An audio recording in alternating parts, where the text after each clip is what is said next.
옛날 옛적 섬세한 마음이라는 별명을 가진 한 유쾌한 청년 민수가 있었습니다. 민수는 모든 일에 섬세한 시각을 가지며 주변 사람들에게 늘 긍정의 에너지를 전달하는데 타고난 재주가 있었습니다.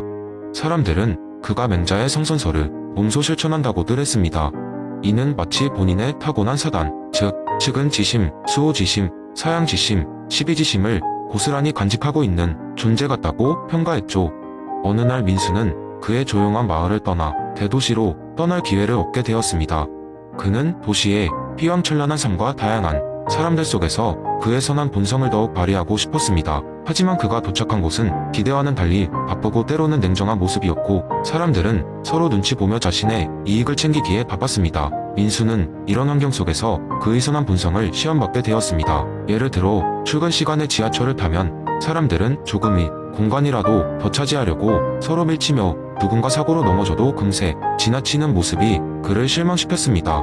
그러나 민수는 그렇지 않았습니다. 넘어지는 사람이 있다면 서둘러 그를 일으켜 세웠고, 매일 아침 지하철에 붐비는 와중에도 그는 결국 자리를 양보하는 사람이 되었습니다. 대도시 생활의 다른 많은 도전 중 하나는 바로 경쟁이 심한 직장에서의 삶이었습니다. 어느 날 그가 일하는 사무실에서 프로젝트 발표가 있었습니다.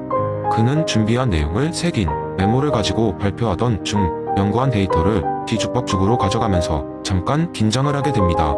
그 순간 동료 중 하나가 눈에 띄게 빈둥거리며 웃음거리를 만들려고 했습니다. 하지만 그때 민수의 수호지심이 발동했습니다. 그는 대중 앞에서 동료를 조롱할 때 느끼는 불쾌감을 숨기지 않았고, 대신 차분히 미소를 지으며 들린 부분을 바로잡았습니다. 그 모습을 본 사람들은 서서히 포용의 문화를 이해하게 되었습니다. 매일매일의 소소한 상황 테스트에도 불구하고 그의 사양지심은 누구에게나 칭찬과 격려를 아끼지 않았습니다. 그는 회사 복도에서 마주치는 모든 사람에게 밝은 인사를 건네며 팀원들의 작은 성공이라도 성대하게 축하했습니다.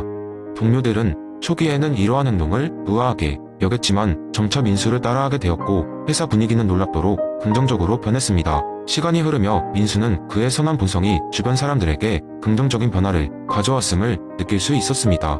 서로가 배려하고 어려움을 함께 나누는 문화가 자리 잡았고, 그로부터 얻어진 행복과 성과는 날로 증가했습니다.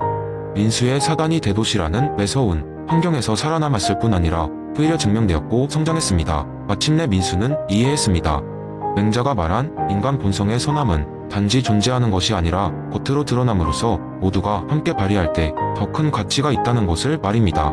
그의 삶은 맹자의 성선설을 재밌게 실험하고 더 나아가 많은 사람들에게 전하는 메시지가 되었습니다. 선한 본성은 작은 행동으로 꽃을 피우고, 꽃은 주변의 숲을 변화시킬 수 있습니다. 고요한 마을에서 도시로 떠났던 그가 결국 자신의 본성과 함께 많은 이들에게 영향을 미친 것입니다. 두 번째 이야기, 노자의 철학에서 중요한 개념인 무의를 이해하기 위해 우리는 다음과 같은 이야기를 상상해 볼 수 있습니다. 옛날 옛적 평화로운 마을에 사는 농부인 진씨 아저씨가 있었습니다.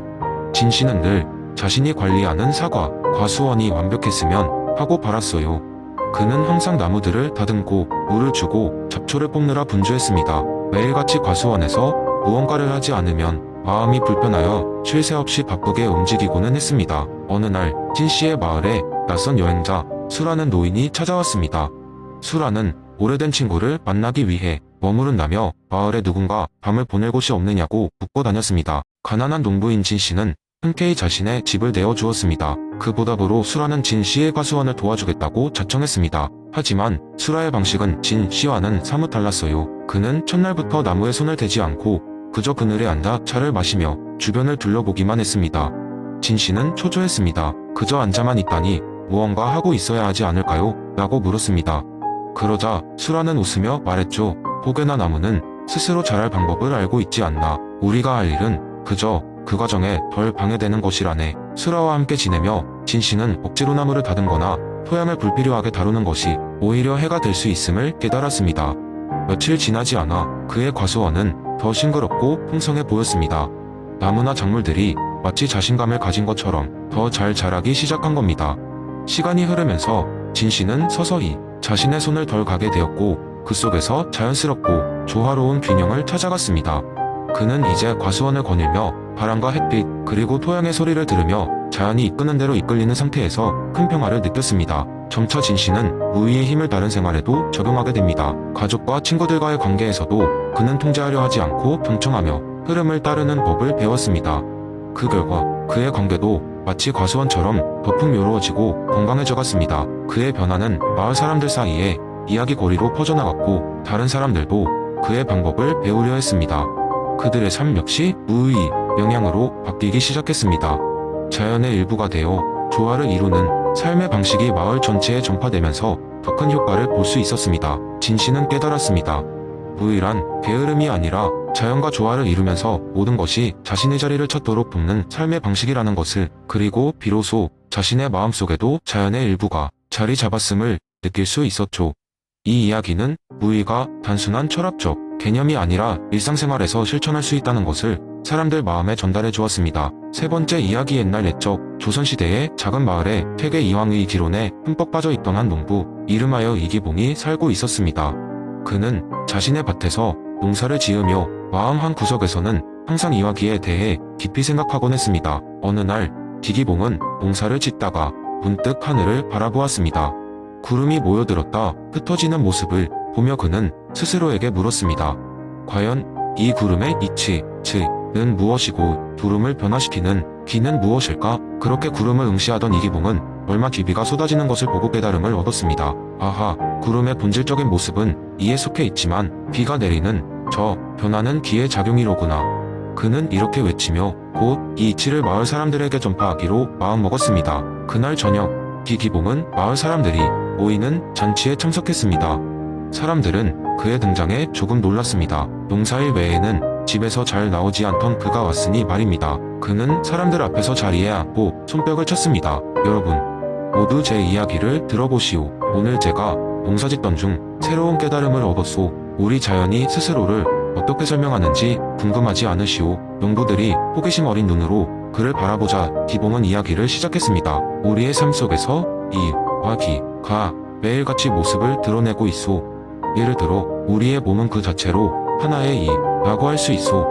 본질과 형상은 변하지 않을 테니까요. 하지만 우리 몸이 생명을 유지하려면 끊임없이 먹고 마시며 변화해야 하지 않소? 이것이 바로 기의 역할이오. 마을 사람들은 고개를 끄덕이며 이기봉의 이야기에 빠져들었습니다. 그는 계속해서 말했습니다.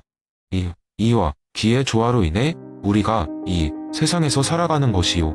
그러니 우리 모두 서로 다른 기에 휘둘려 본질을 잊지 말고 그 본질적인 이를 기억하며 살아갑시다. 잔치가 끝난 후 마을 사람들은 이기봉의 말에 깊은 인상을 받았습니다. 이기봉은 그날 이후 그의 이름대로의 기론을 마을 곳곳에 퍼뜨렸습니다. 그리고 그의 이야기를 듣고 많은 사람들이 자기만의 이를 찾고 기의 변화를 수용하면서 살아가는 지혜를 터득하게 되었습니다. 그리고 이기봉은 사람들에게 자주 이렇게 말하곤 했습니다. 삶의 비밀은 이와 기의 적절한 배합에 있다네. 고요하지만 견고한 이를 잊지 말고 변화를 두려워하지 말고 기와 함께 춤추어 보게나. 이렇듯 퇴계 이황의 이기론은 기봉의 손을 통해 작은 마을에 생명의 활력을 불어넣었고 그의 이야기는 대대손손 전해져 내려오게 되었습니다. 네 번째 이야기에 조선시대에 살고 있던 추세환이라는 이름의 학자가 있었어요. 그는 율곡 이이의 철학적 사상을 깊이 존경하며 특히 기원론에 매료되었습니다. 어느 날 그는 자신의 마을 사람들에게 이 이론을 쉽게 설명하고 그들이 일상 속에서 이 철학을 이해하고 즐길 수 있도록 하기 위해 재미있는 이야기를 전하기로 결심했습니다. 추세환은 마을 광장에 모인 사람들에게 큰 목소리로 이렇게 말했습니다. 여러분, 제가 오늘 아주 재미난 이야기를 들려드리고자 합니다. 이 이야기는 멀리 조선의 한적한 시골 마을에 사는 두 친구 이와 기에 관한 이야기입니다. 사람들이 하나둘 그의 주변으로 모여들면서 그는 이야기를 시작했습니다. 어느 한적한 마을에 이라는 이론적이며 지혜로운 친구와 기라는 활기차고 활동적인 친구가 함께 살고 있었습니다. 이는 언제나 도서관에 책 속의 깊은 이론을 탐구했으며 마을 사람들이 싸울 때마다 중재자로 나서서 그들에게 도덕적으로 옳은 길을 제시했습니다. 반면에 기는 매일 시끌벅적한 시장거리에서 사람들과 어울리며 온종일 일하느라 땀을 흘리던 친구였습니다.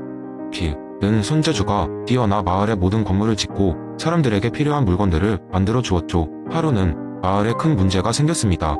겨울이 깊어지며 소들이 차갑고 험한 바람에 얼어붙기 시작한 것입니다.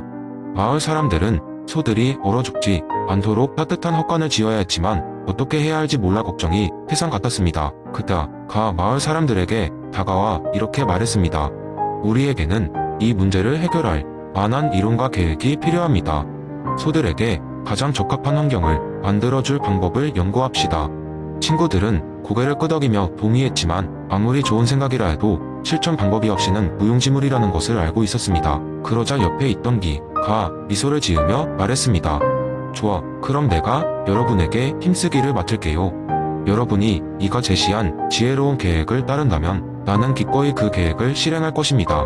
이와 기는 힘을 합쳐 설계도를 만들고 함께 정성을 다해 튼튼하고 포근한 헛관을 지었습니다. 그 결과 소들은 한겨울에도 따뜻하게 지낼 수 있었고 마을 사람들은 모두 기뻐하며 그 두 친구에게 감사의 인사를 전했습니다. 추세화는 이야기를 끝맺으며 이렇게 덧붙였습니다.